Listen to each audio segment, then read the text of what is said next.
Karim. Salut Pape, je ne sais pas si on t'a vu, donc on te souhaite une bonne année 2023, à toi, tous tes proches. Deux petites questions pour commencer. La première sur la reprise de l'OM avec les deux premiers matchs de l'année où vous êtes montré assez solide, assez efficace, avec 8 buts marqués malgré toutes les absences aussi que vous avez connues en attaque. Comment vous avez géré cette première semaine de compétition avec les matchs de Toulouse et Montpellier? Tout d'abord, merci, et j'allais le faire. Bonne année à tous, bonne année, bonheur, réussite. Donc pour répondre à ta question, on a bien travaillé durant la trêve. Moi je suis revenu plus tard parce que j'étais à la Coupe du Monde. Mais voilà, les échos que j'ai eus, c'est que l'équipe a bien travaillé en Espagne. Donc ça s'est vu sur les premiers matchs.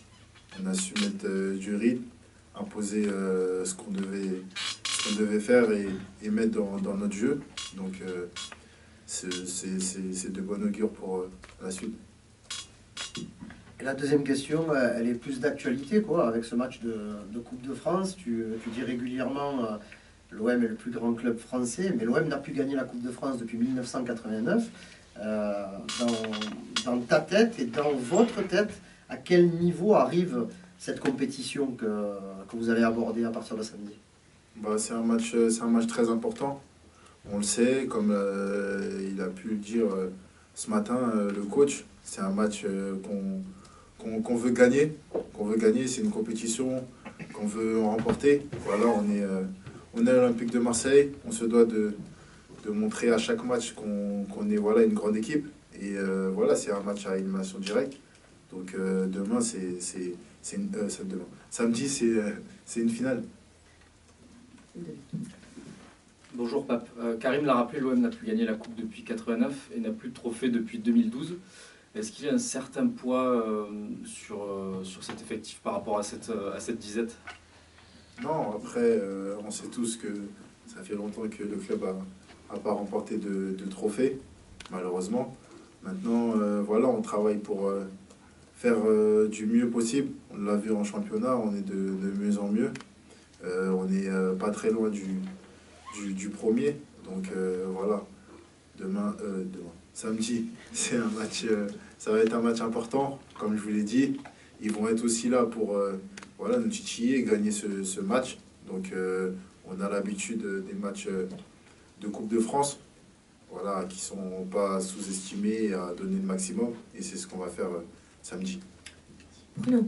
Oui, bonjour Pape. Deux petites questions par rapport à ça. Justement, l'OM en 15 ans s'est fait sortir 5 fois par des équipes de niveau inférieur, surtout de niveau amateur. Est-ce qu'on y pense quand on est joueur professionnel comme vous? Voilà, à un moment donné, dans la préparation du match, on se dit attention de ne pas faire les clowns là, parce qu'on va encore faire rire tout le monde. Est-ce que ça entre aussi dans la préparation, par exemple, ou dans le match, ça déjà? Oui, c'est vrai que ça rentre dans notre tête, comme vous l'avez dit. Comme je l'ai dit, c'est des matchs à élimination directe. Voilà, on n'est pas en championnat. On doit marquer le plus rapidement possible. On sait très bien que s'ils marquent en premier, voilà, c'est un club amateur, donc ils vont forcément fermer. Et c'est là où ça va être compliqué. Donc on sait qu'on doit être 2 fois plus vigilant et attentif à ce qui peut se passer. D'autant qu'il n'y a plus de prolongation en plus. Ça joue aussi souvent pour le plus petit. Ouais, et l'autre question, elle rejoint celui des collègues. On a l'impression, peut-être que je me trompe, mais que c'est compliqué pour l'OM d'aller gagner le championnat, d'aller gagner un titre par le biais du championnat maintenant qu'il y a le Paris Saint-Germain, même si d'autres l'ont montré. C'est compliqué en Coupe d'Europe. Il n'y a plus la Coupe de la Ligue. Et on a vraiment cette impression que pour aller chercher un trophée, c'est peut-être la Coupe de France qui est le chemin le plus court. Êtes-vous d'accord ou pas? On en parlait en plus il y a récemment dans le vestiaire. On se disait que le niveau de la Ligue 1 il était de plus en plus relevé. Il y a énormément de bons joueurs, de bonnes équipes. Voilà, tout le monde peut battre n'importe qui. Donc oui, on a conscience que voilà, le niveau de Ligue 1 est de plus en plus fort. Et après, voilà, c'est à nous de montrer ce qu'on est capable, ce qu'on sait faire à chaque match. Voilà, on est sur une bonne lancée, on va essayer de continuer en Ligue 1. Après, voilà, il y a plus la la Coupe d'Europe, il n'y a plus la Coupe de la Ligue. Donc voilà, il reste la Coupe de France. Donc on se doit de gagner ce match pour continuer notre aventure. Romain. Ouais, Pape, salut. J'ai deux questions, si tu me le permets. La première, j'aimerais bien parler tactique avec toi. Ouais.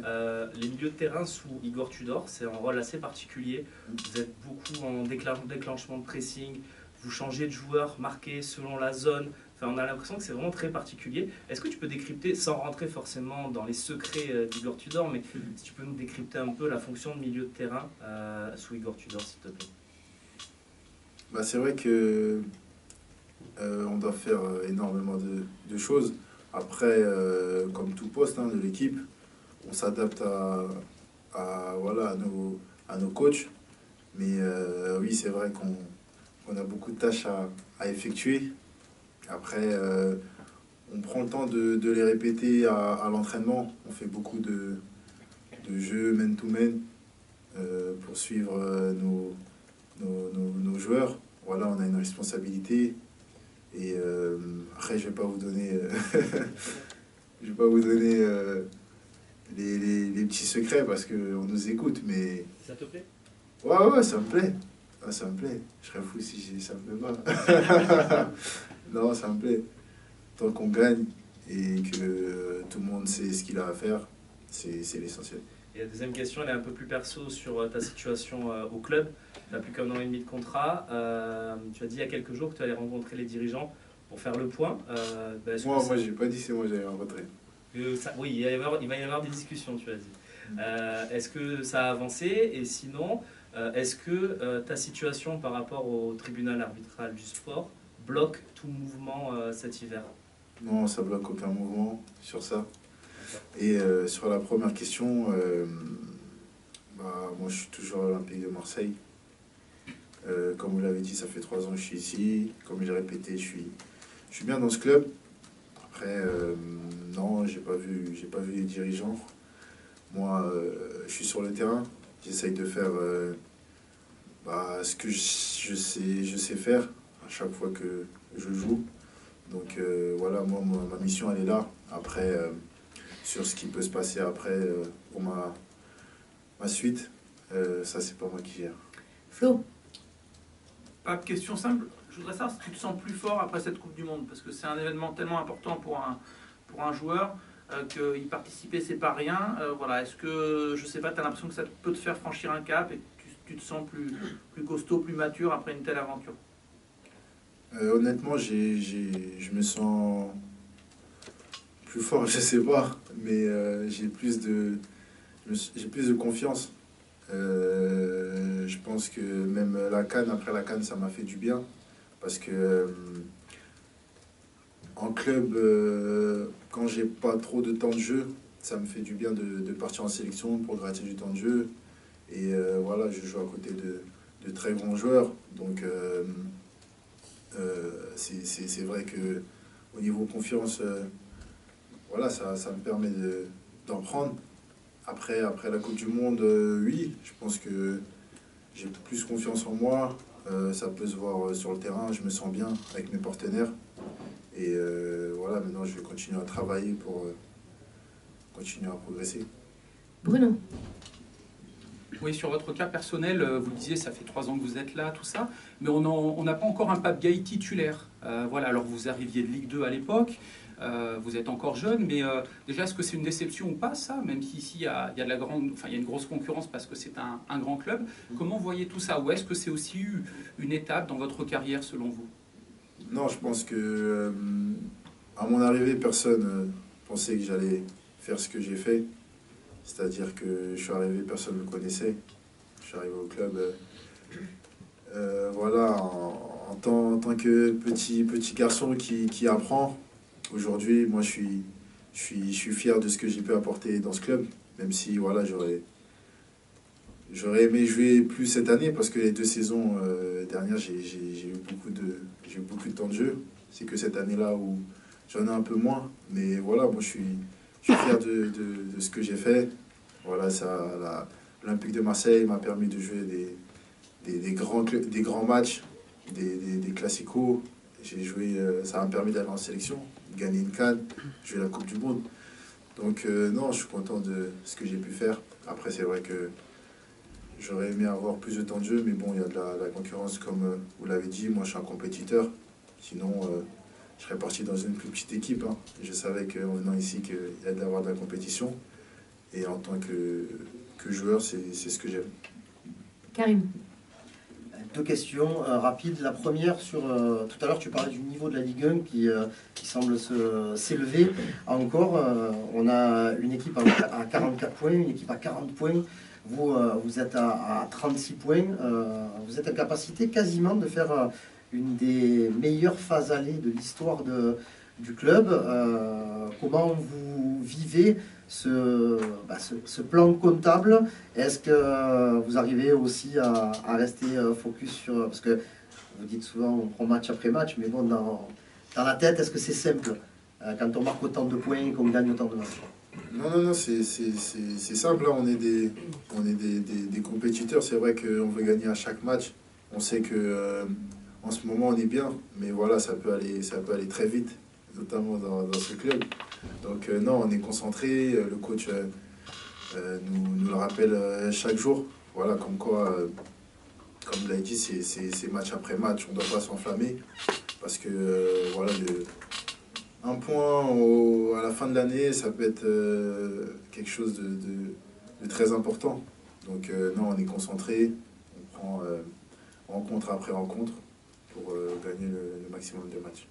Et sur le match de samedi, vous êtes à domicile presque, puisque vous jouez à Martigues, à 50 km du Vélodrome. Le stade, je crois, s'est rempli en 4 jours, même s'il n'y aura pas 60 000, il y aura 8 000 spectateurs. Mais pour vous, est-ce que c'est important aussi d'aller à la rencontre des supporters de l'OM qui ne sont pas localisés à Marseille même? Ah, bien sûr, c'est très important. Après, on l'a vu sur différents stades de Ligue 1 aussi. On l'a pu voir comme à Monaco. Hein.